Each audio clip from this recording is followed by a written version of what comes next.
কোটি কোটি জন্মৰ পিছতে আমি মানুহৰ জন্মটো পাইছো, 84 লক্ষ ধৰি ভ্ৰমণ কৰি মানুহৰ জন্মটো পাইছো। স্থাৱৰ বিংশতি লক্ষণ 20 লাখ বাৰ আমি গছ গছনি হৈছিল, আমি গৰুৰ পেটৰ পৰা আহিছো, গৰুও আমাৰ মা আছে, হয়নে? স্থাৱৰ বিংশতি লক্ষণ জলজম নৱ লক্ষণ, জলত আমি 9 লাখ বাৰ জন্ম হৈছো, পানী। কুৰ্মাঞ্চ ৰুদ্ৰ লক্ষণ 11 লাখ বাৰ আমি কাছ জাতীয় হৈ জন্ম হৈছো, উভচৰ প্ৰাণ। 30 লক্ষণ পশু নাম, 10 লক্ষণ পক্ষী নাম, 30 লাখ বাৰ আমি পশু জন্ম পাইছো, 10 লাখ বাৰ আমি পক্ষী জন্ম পাইছো, চৰাই চিৰিকটি হৈছে, হয়নে? 4 লক্ষণ বানৰ, 4 লাখ বাৰ আমি বানৰ হৈছো। তত্ত্ব মনুষ্যানাম কৰ্মণা সাধয়তে বুলি কৈছে, কৰ্ম সাধনাৰ যোগেদি কৃষ্ণই কৃপা কৰি গোল্ডেন চান্স দি দিলে মানুহৰ জন্ম। সেইকাৰণে প্ৰাৰ্থনাটোত কৈ আছো, আপুনি মই কি গাইছো, সকলোৱে গাব, হে যাদৱ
যাদৱ যদুনন্দন মাধৱ মধুসূদন, তুমি নিত্য নিৰঞ্জন, তোমাক লৈতো ঘৰম, ইবাৰ কৰুণাময়, এইবাৰ কিন্তু মুখে নাই ছাড়ি দি প্ৰভু, বুঝলেন?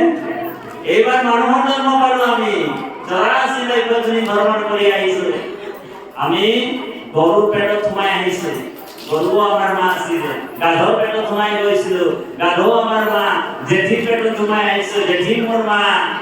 এইবাৰ কিন্তু মানুহৰ পেটত আহিছিল প্ৰভু, মানুহ আমাৰ মা, হয়নে? এই মানৱী জন্মটো পাইছো, মানৱীয় দেহাটো, হয়নে? হৰিক ভজা ভাই, হৰিক ভজা, হৰিক নভজিলে পাইবা মজা, হৰিক ভজলে কৈছে, নহলে আমাৰ কি হ'ব হৰি মজা। গতিকে গুৰুজনে আমাক গোল্ডেন চান্স দিছে। আজি যদি আমি কৃষ্ণৰ ভক্তি নকৰো, তেনেহলে যুগ ধৰ্মত থাকিব লাগিব, কৃপা পাব পাৰে। যুগ ধৰ্ম কি বুলি কৈছে? হয়তো যুগে ধ্যান, তেতা যুগে যজ্ঞ, দাপর যুগতে পূজা, কলিত হরির কীর্তন বিনাই, আউরকে দুজা। মাধবদেবে স্থান মারি দিলে ধোকা। হয়তো যুগত ধ্যান আছে, আপনি যদি কলিযুগত করে থাকে ধ্যান, রামদেব বাবার কৃষ্ণ, এবার লাভ হবো না, একটু লাভ নাই। কলিযুগত ধ্যান নাই, যুগ ধর্ম। এটা যুগ, হয়তো যুগৰ আয়ু কিমান আছে? 17,28,000 বছৰ, আৰু এই যুগৰ যুগ ধৰ্ম আছিলে ধ্যান কৰা। তাৰপিছত পাৰ হৈ গ'ল, এটা যুগ আহি গ'ল 12,96,000 বছৰ। এই যুগৰ যুগ ধৰ্ম কি আছিলে? যজ্ঞ কৰা, অশ্বমেধ যজ্ঞ, বাজপেয়ী যজ্ঞ, ৰাজকুমাৰী যজ্ঞ। যজ্ঞৰ ফলতে তেওঁলোক ভক্তিৰ বলত ভগৱানক লাভ কৰিছে। তাৰপিছত আহি গ'ল দ্বাপৰ যুগ, 8,64,000 বছৰ ভগৱান কৃষ্ণ অৱতাৰ।